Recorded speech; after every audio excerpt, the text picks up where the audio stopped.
Best varicose wines చికిత్సనే పొందండి. నొప్పి లేని చికిత్స కోసం సంప్రదించండి ఎబిస్ హాస్పిటల్. సార్ నమస్తే సార్. నమస్తే. ఎలా ఉన్నారు సార్?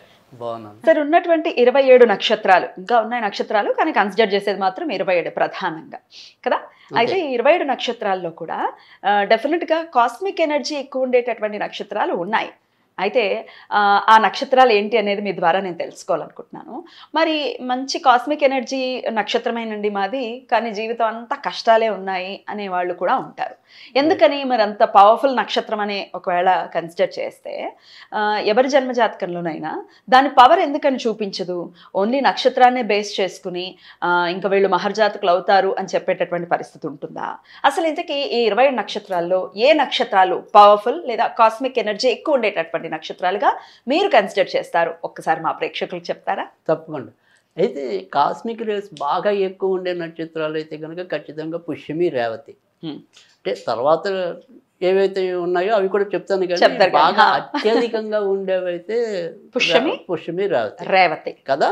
కాకపోతే మీరు ఒక ప్రశ్న వేశారు ఇక్కడ. అంటే ప్రశ్న కాదు, ఏమన్నారు వివరంలో చెప్పినప్పుడు మావి ఆ నక్షత్రాలు అయినప్పటికీ కూడా మేము కష్టాలు పడుతున్నామనో లేదా ఇంకో రకంగా పుష్యమికి చాలా ఉంటాయి సార్. రైట్. అయ్యో చాలా స్లో ఉందండి లైఫ్, వివాహానికి సంబంధించి ఇబ్బంది పడుతున్నాం. సో అది ముఖ్యంగా వివాహం. పుష్యమి నక్షత్రంలో ఎక్కువ జాతకులకి అయితే కనుక వివాహ సుఖం అనేది తక్కువ ఉంటుంది. సో ఎందుకంటే ఇక్కడ జనరల్గా పుష్యమి నక్షత్రం అనేది శనికి సంబంధించిన నక్షత్రం కదా. పుష్యమి నక్షత్రంలో ఉన్నప్పుడు ఏంటంటే దాని ఎదురు కర్కాటక రాశిలో ఉన్నట్టే కదా. ఆ కర్కాటక ఇక్కడ మకరం మీద చూపు పట్టడం అనేది జరుగుతుంది, సప్తమ దృష్టి ఉంటుంది. సో అందుకని దానివల్ల కూడా పెళ్ళిళ్ళు ఆలస్యం అవటం, ఆలస్యం అవతో పాటు సుఖం లేకపోవటం అనేది కూడా. ఎందుకంటే శనికి కర్కాటకం అనేది మంచి రాశి కాదు కదా, కానీ కాదా శత్రు రాశే కదా కర్కాటకం అనేది శనికి. సో అంటే శని నక్షత్రం కదా బేసిక్గా ఇది. కాకపోతే అందులో చంద్రుడు ఉంటాడు, కానీ చంద్రుడికి సఖ్యత్రం అయినప్పటికీ కూడా అంత సుఖమే ఉండదు యాక్చువల్గా కర్కాటకంలో. అంటే చంద్రుడిని ఒక బ్యారియర్ గా చూస్తారు, కొరియర్ బాయ్ లాగానే చూస్తారు తప్ప ఆయనకి శత్రువులు మిత్రులు అనేది ఉండరు అనేది కూడా అంటూ ఉంటారుగా. ఇందులో నిజం లేదు. ఇప్పుడు నేను అందరితో బాగా మాట్లాడొచ్చు, కానీ వాళ్ళు నాతో మాట్లాడడం లేదు కదా. శనికి ఇష్టం లేదు అయితే చంద్రుడు, అంతేనా? అంతే. సో అలా అవతల వాళ్ళకి ఇష్టం లేనప్పుడు మనం ఒకసారి ముందుకెళ్తాం, రెండుసార్లు ముందుకెళ్తాం, మూడోసారి మూతి మూసుకుని కూర్చుంటాం.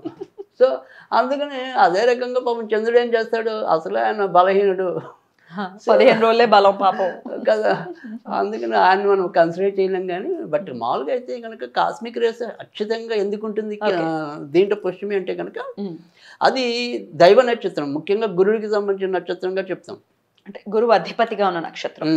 సో అందుకని ఇక్కడ ఏంటంటే మనకి ఏదైనప్పటికీ ఇప్పుడు వాళ్ళకి వివాహం బాగుండలేదు అనేది ఒక్కటి పక్కన పెడితే ఆర్థికంగా అధిదేవత, సారీ అధిపతిగా, అది కాదు అధిదేవత శని, శని అధిపతి, గురువు అధిదేవత మనం మొదటి చెప్పాము. కానీ నా ఉద్దేశం ఏంటంటే వాళ్ళు ఆర్థికంగా మటుకు ఏదో విధంగా ఖచ్చితంగా పుంజుకుంటారు. కానీ ఇవి ఎందుకు కాస్మిక్ నక్షత్రాలు అనేది ఏంటంటే మన బ్రతుకి కన్నా కూడా ఒక ముహూర్తం పెట్టేప్పుడు అది చాలా ఇంపార్టెంట్ రోల్ పే చేయటం అనేది ఉంటుంది. అంటే మనం ఏదైనా సరే ఈ పుష్యమి నక్షత్రంలో పెట్టిన కానీ రేవతి నక్షత్రంలో పెట్టిన కానీ ఖచ్చితంగా వాళ్ళ అభివృద్ధిలోకి రావటం అనేది ఉంటుంది. ఒక వివాహానికి మాత్రమే పుష్యమి పెట్టరు అనుకుంటా. అంటే వివాహానికి కూడా కొంతమంది పెట్టరు, కానీ బట్ మనం పెడతాం. అవునా, మీరు పెడతారా? ఎందుకంటే కాస్మిక్ రేస్ అధికంగా ఉండే నక్షత్రం వివాహ పరంగా వాళ్ళకి సుఖం ఉండదు అంటున్నాం, కానీ ఆ నక్షత్రం పనికొస్తుంది. ఇప్పుడు గృహ ప్రవేశాల్లో కూడా మళ్ళీ కొంతమంది శ్రవణ నక్షత్రం పెట్టరు, కానీ మరి మంచి నక్షత్రం కదా. సో అలా కొన్ని ఉంటాయి. కానీ కాస్మిక్ రేఖకి ఈ రెండింటికి అత్యధికంగా ఉంటాయి. తర్వాత మటుకు అశ్విని నక్షత్రానికి ఉంటుంది, మకా నక్షత్రానికి ఉంటుంది, తర్వాత శ్రవణ నక్షత్రానికి ఉంటుంది, ఉత్తరాషాఢ నక్షత్రానికి కూడా ఎక్కువ రేసెస్ ఉంటుంది, మళ్ళీ విశాఖ నక్షత్రానికి కూడా కాస్మిక్ రేస్ అనేవి ఎక్కువ ఉంటాయి. ఈ 7 నక్షత్రాలు మంచి బాగా పవర్ఫుల్ నక్షత్రాలు. అంటే ముహూర్తాలకి వాటికంటే విశాఖలో సాధారణంగా పెళ్లి ముహూర్తాలు ఉండవు, దొరకవు. సో పునర్వసులు కూడా దొరకవు. కానీ మరి 2 గురు నక్షత్రాలు మామూలుగా అయితే, కానీ ముహూర్తాలు ఉండవు మీకు. ఓకే. సో ఇక మూడోది గురుడిది వచ్చేప్పటికి పూర్వభాద్ర తక్కువే, అంత నక్షత్రాల్లో ముహూర్తాలు దొరకవు. ఉత్తరభాద్ర చాలా ఎక్కువ ఉంటాయి ముహూర్తాలు, నక్షత్రం రేవతిలో ఉంటాయి. కాకపోతే రేవతిలో ఉండే కాస్మిక్ రేసెస్ ఎక్కువ ఉన్నప్పటికీ కూడా రేవతి నక్షత్రం వాళ్ళకి ఒక్కోసారి వేరే వాళ్ళతో కూడా సంబంధాలు ఏర్పడడానికి కానీ, వేరే వాళ్ళ బరువు బాధ్యతలు వీళ్ళు తీసుకోవాల్సిన అవసరం కానీ కూడా ఏర్పడచ్చు. సో ఆ ఆస్పెక్ట్స్లో అది బాగుండదు. పెళ్ళి అయ్యే విషయంలో ఇది బాగుండదు పుష్యమి. కానీ నిజానికి రెండు కూడా అత్యంత శక్తివంతమైన నక్షత్రాలు.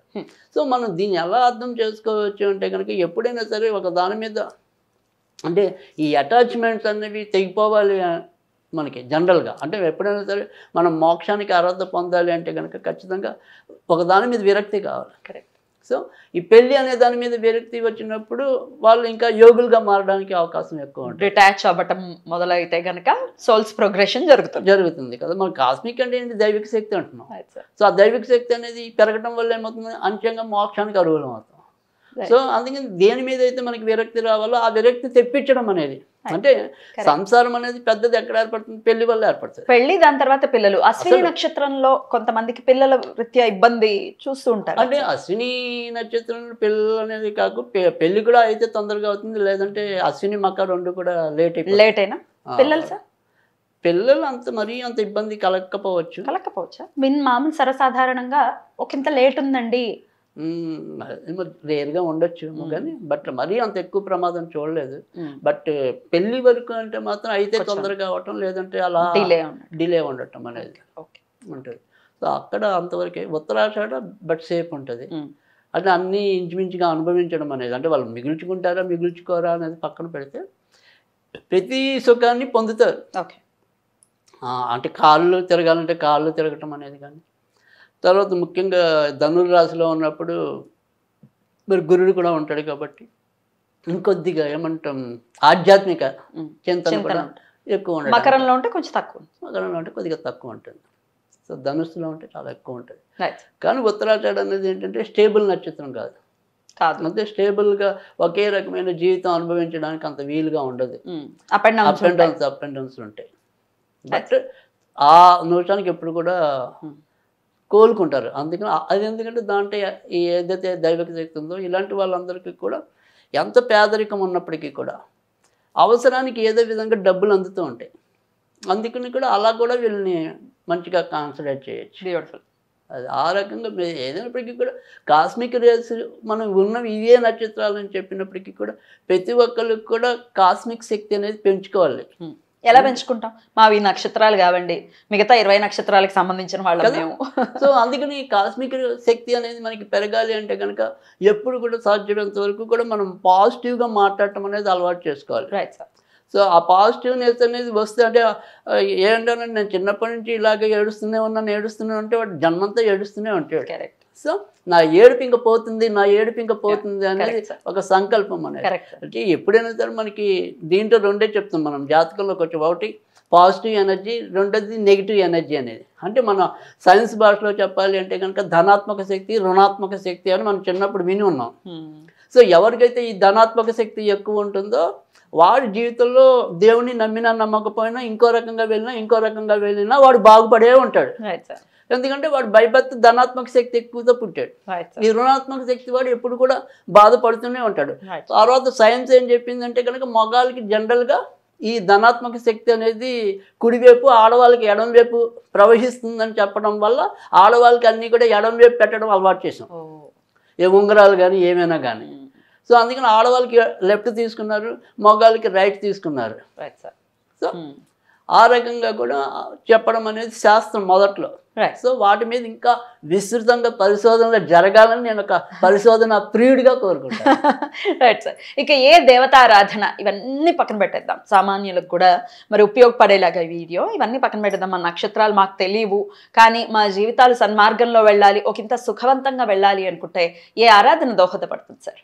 ఖచ్చితంగా ఏదైనప్పటికీ కూడా ఈ శక్తి పెరగాలి అంటే కనుక నేనైతే దత్తాత్రేయుడినే చెప్తాను. అద్భుతం సార్. సో త్రిమూర్తి స్వరూపం. ఎందుకంటే ఎవరు శివుని కొలవాల్సిన వాళ్ళు, ఎవరు బ్రహ్మను కొలవాల్సిన వాళ్ళు, ఎవరు విష్ణువుని కొలవాల్సిన వాళ్ళు తెలియదు కదా. సో అందుకని కామన్గా దత్తాత్రేయుడిని పూజిస్తే అన్ని లభించినట్టే. ఎలా పూజించమంటారు, ఎప్పుడెప్పుడు పూజించమంటారు? అంటే మామూలుగా అయితే మీరు గురువారాలు పూజిస్తాం అనేది దత్తాత్రేయుడు అనుకోండి. సో అలా పూజించుకోవటం అనేది ఒకటి. తర్వాత రెండోది ఏంటంటే ఎప్పుడైనా సరే ఈ దత్తాత్రేయుడికి సంబంధించి చాలా చిన్న మంత్రమే కదా, ఓం దమ్ దత్తాత్రేయాయ నమః, ఓం దమ్ దత్తాత్రేయ నమః అనేది వీలైనంత సార్లు చదువుకున్నాం. దమ్మా సార్, ద్రామా? దమ్ము, ద్రాము, బోల్ అని రకాలు ఉన్నాయి. దత్తాత్రేయ మంత్రాలు కూడా మీకు కనీసం నేను ఒక 108 ఇవ్వగలను. అద్భుతం. సరే, ఓం దమ్ దత్తాత్రేయ నమః కూడా అనుకోవచ్చు. Right sir. ఆ రకంగా చేసినా కూడా మంచి ఫలితం ఉంటుంది. లేదు అవే మంత్రాలతో లేకుండా ఇప్పుడు మన అందరు కొంతమంది మీరు పాత రోజుల్లో వాళ్ళని కనుక చూసినట్టయితే ముందు వెనక ఇప్పుడు వాసుదేవాయ వాసుదేవ అలా ఏదో అనుకుంటా, జై శ్రీరామ్ ఇలా అనుకుంటుంటాం కదా.